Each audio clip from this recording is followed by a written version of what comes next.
I'm here to talk to you about AI and how AI will or will not take our jobs as designers. And for that, I thought we might want to have some kind of a definition of what a designer is. There are a lot of definitions out there. What we will be talking about is mostly product design, like designing digital experiences and products and stuff like that. So who of you is a designer? Great. Anyone working with designers who is not a designer but working with designers? All right. What I forgot to mention is that we have some more seats in front, so if you want to sit, please feel free. Okay, thanks. Cool. All right. So, I remember reading this book. I don't know if you know it or not. This is a really good book that helps you build empathy towards users, but what it also does is that it kind of infects your mind and you start to see everything in the world as a problem, design problem that you might be able to solve, which is this is a gift and a curse at the same time, because you will go around in the world and see problems everywhere that you think that, hey, maybe I might be able to solve this problem. So this design becomes a tool, like a hammer, and problems in the world like nails, and you hit all the problems with this hammer. So either it's good or not, people and designers might expect that solving these many problems with design or whatever way they can, the world will become a better place. And then reality happens, and oftentimes we end up with things like that. It's a bit more complex than that, maybe a bit of both. But I know a lot of designers, because we have like US design bootcamp back in Hungary that we have for more than 10 years. So we're talking to a lot of professionals, new and old ones. We have our own meetups back there and stuff, and what I see is that many designers are becoming more and more burnt out because of, just pushing pixels, not talking to users, maybe making rich people even richer, and not really having that great big impact that they expected. So no wonder designers are becoming more and more disillusioned and dissatisfied and sad and burned out. These are very good books, by the way, as well, on the other end of the scale, like a darker end. And yeah, some people even say that design is not really capable of solving any of those complex, wicked problems that they want to address. Sounds really dark, right? So here we have these designers in this kind of identity crisis, and in the meantime, we have the clients. We just want to get things done, whatever they want. And they go to this tool and it's like, do I need a designer at all?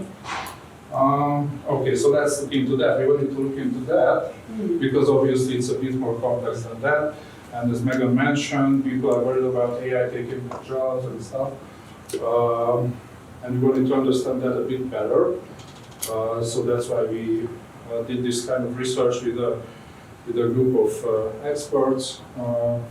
And we wanted to understand basically how working with AI as a designer might change how we work as designers, and whether AI will take our job or not, basically.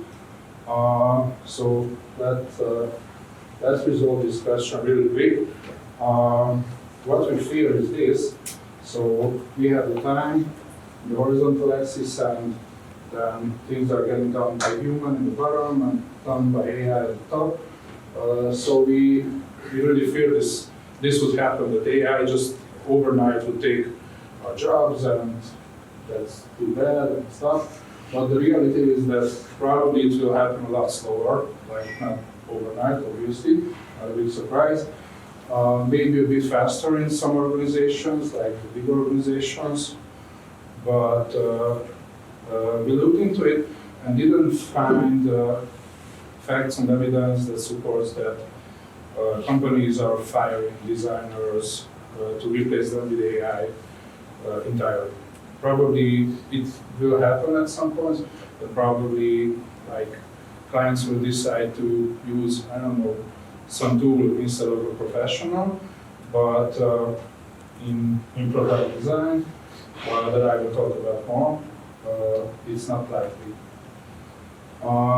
So next, we wanted to understand the situation that we are in right now, and that's how we finally came up with this design automation scale, how we called it.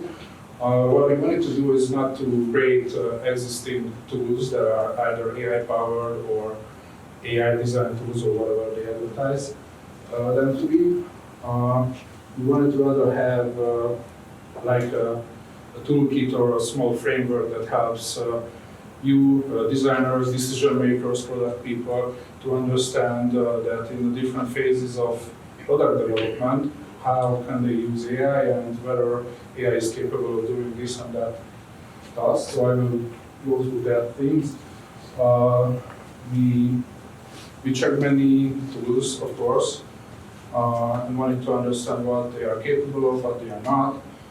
And our lens for that was kind of an MVP process, like a double diamond that I will talk about soon. And yeah, all those things that are written there, like data quality, the quality of the output,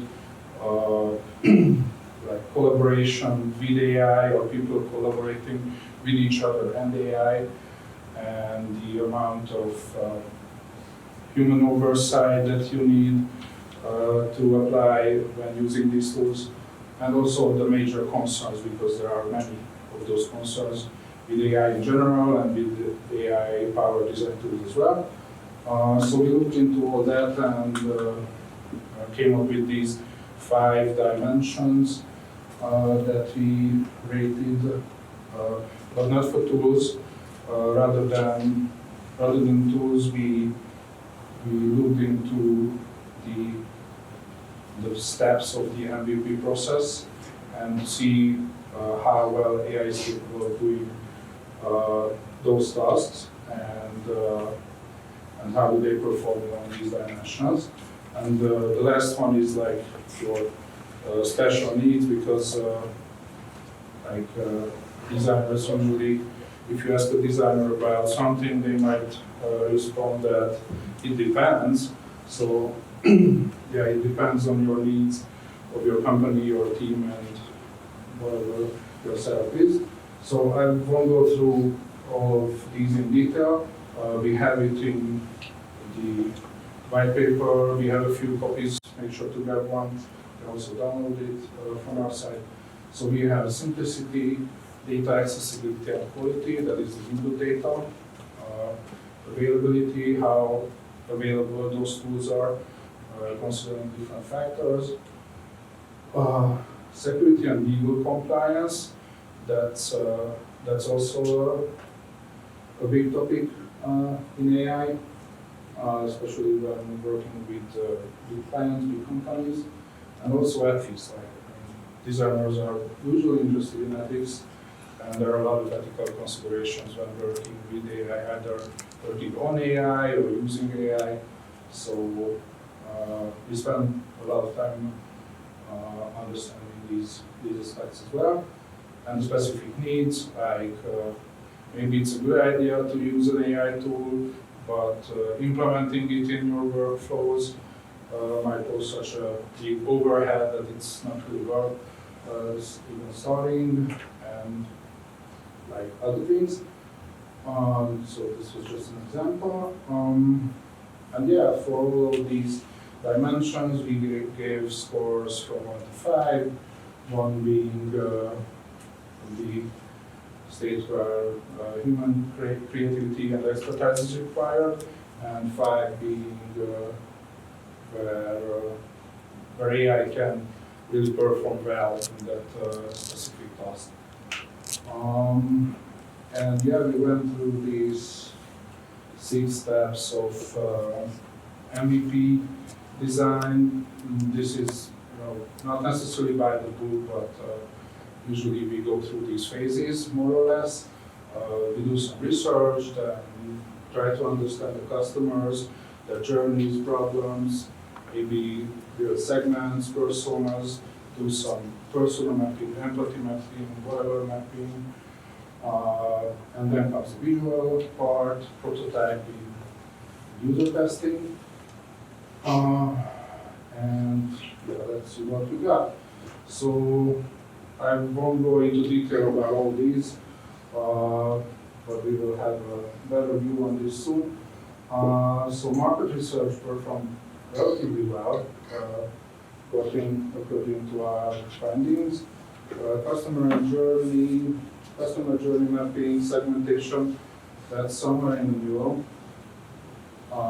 Personal and empathy mapping, like when you have to empathize with users, that's probably really hard for AI to do for now.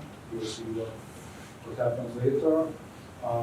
Yeah, like being future-proof was one of the reasons why we didn't want to create specific tools, because they develop so fast and improve so fast that like by the time you print it, it's obsolete. So yeah, whatever. Visual elements is almost 4. Prototyping is again in the middle somewhere. User testing is a bit lower. Okay, so here's the chart. And the result. What we see from that is that there's not really an aspect that you see on the top. There's not really an aspect that is performing really low or really high. So that means that, I mean, obviously in these phases of the MVP process, you will use different tools, maybe several tools at a time, AI tools. So those tools are made for that purpose, so probably they perform better or worse. And what we also find, if you look at these numbers, is that yeah, it's really all along the scale. If you like numbers, there are some more. And yeah, so not much surprise here. What I was surprised about is that I'm also an AI user, so I asked ChatGPT how an average UX designer would perform along these metrics as you go through the MVP steps. So this is like even less scientific than our research, still interesting. This is what ChatGPT came up with, and as you see, market research and very interestingly visual elements got a better score. I mean, AI got a better score than a human designer. Obviously, these are not just random numbers, but some numbers that ChatGPT came up with. What I think it tells us is that there are already things and there's specific fields within design that can or might be done better with AI than with human designers. But that doesn't mean that we can replace human designers totally, because you wouldn't hire a designer just to do, I don't know, market research. I mean, probably it makes sense, but in that case, you will need someone to understand the whole process and know that, okay, we're going through this process, these steps, and then comes implementation and business things and so on. So you will need someone to understand that how AI can be applied within those processes. So yeah, that's kind of our punchline, that that you can optimize your workflows with AI, bigger or smaller chunks of your product development workflows, but you need the human oversight, the human creativity, and all those things to do real innovation. So yeah, I wouldn't worry a lot. And if clients were asking about, like, can we use AI for design and doing MVP and so on, what we can say is that, yeah, we use AI, but we have our designers, and they are more, like, they can do a better job in a shorter time with AI, but we cannot replace them with AI entirely. So yeah, this is what we believe in, that's what the white paper is about. So as I said, we have some copies, so make sure to grab one. Download, we have other white papers related to AI. And that was me. Thanks for your attention.